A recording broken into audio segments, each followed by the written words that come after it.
Hello, folks, and welcome to the Common Sense Club and the Scott Hennon Show. Going to do a little recap. This is the After the Show, and tell you a little bit about the program today in case you missed it. You can always check it out at scotthennon.com. And don't forget, there is a neat little iPod and smartphone widget you can download. It's an app from GCN Live, our new syndicator, Genesis Communication Network. It's really great. My wife loves it. She's rolling around in the car all day and picking the kids up, dropping the kids off, and she said it works just perfect. I have it downloaded too, but I'm on the air. I can't listen to myself, but you can, gcnlive.com, and then we're live on the air. You can listen to it on demand anytime. Recapping today's show, this guy, Dick Cheney, In My Time, and the interview's up at scotthennon.com. Part one of our interview with him, part two will come in a month or so. As soon as the schedule lightens up a little bit, we're going to go out to Wyoming and chat with him further, but some interesting news in that conversation, so you heard that today on the program. We talked also to Mark Thiessen, a former speechwriter for George W. Bush, who writes for the Washington Post now. It's a great column about how the Mitt Romney folks are, the candidate himself is saying, oh, Rick Perry, no big deal, but they're consumed with Rick Perry right now and what to do, and sound a little, I don't know, a little Clintonian maybe, a little mainstream media-ish in their plans to take down Rick Perry. I especially don't like the plans they have on Social Security. They're using something in his book where he's talking about Social Security being broken and saying, he's against Social Security.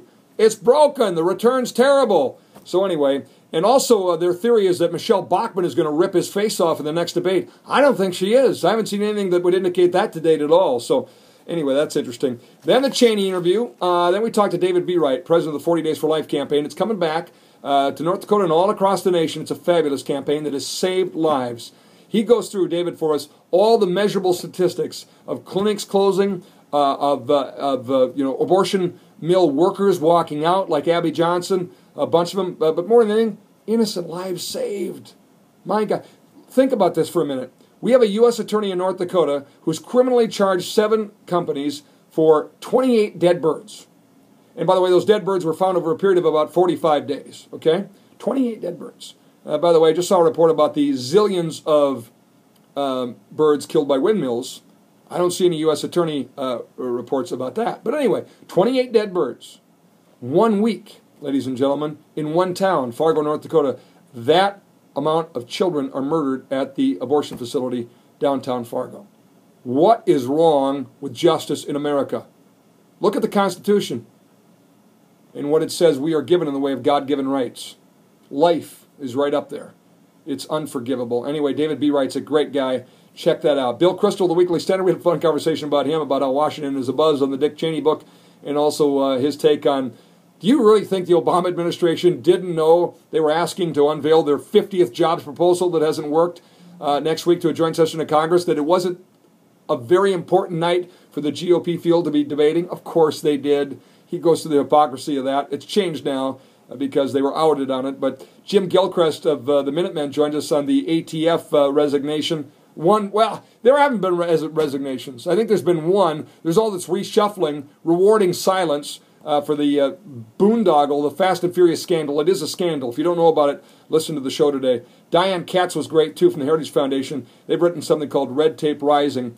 Regulation's starting to bubble to the top as an important topic, because it costs you money. So find out more about that as well. Do we have? Can we put Red Tape Rising link at scotthennon.com? Read Red Tape Rising and you'll understand what's going on. Lastly, and this debate will continue on our Facebook page, here's the exact question I put up. Transgender Chaz Bono, who is transgender, okay, is the newest addition in the judging roster for Dancing with the Stars. She's a star. He's a star. Why?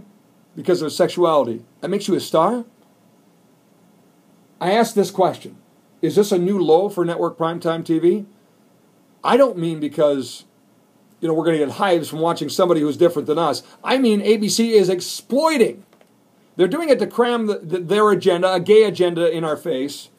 And by the way, I have a sister who's gay. I hold no ill will for people who find themselves, different than I in a sexuality case. I always bristle at the agenda to cram it down your face and, say, hey, I want rights. Why? Because of your chosen sexuality? I don't understand that. But I have sympathy.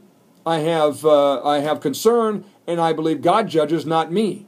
However, to ultimately have this spectacle on ABC is all about a buzz. It's exploiting the sexuality of Chaz Bono for ABC's benefit.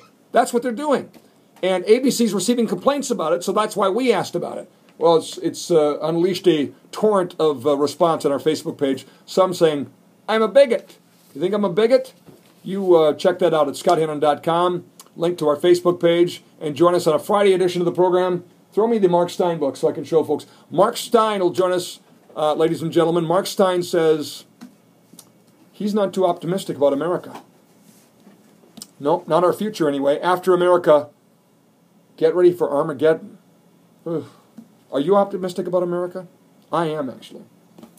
Any questions for Mark Stein? Check it out, scotthannon.com, and our Facebook page. We got to go. God bless you. Thanks for watching and listening on the Common Sense Club.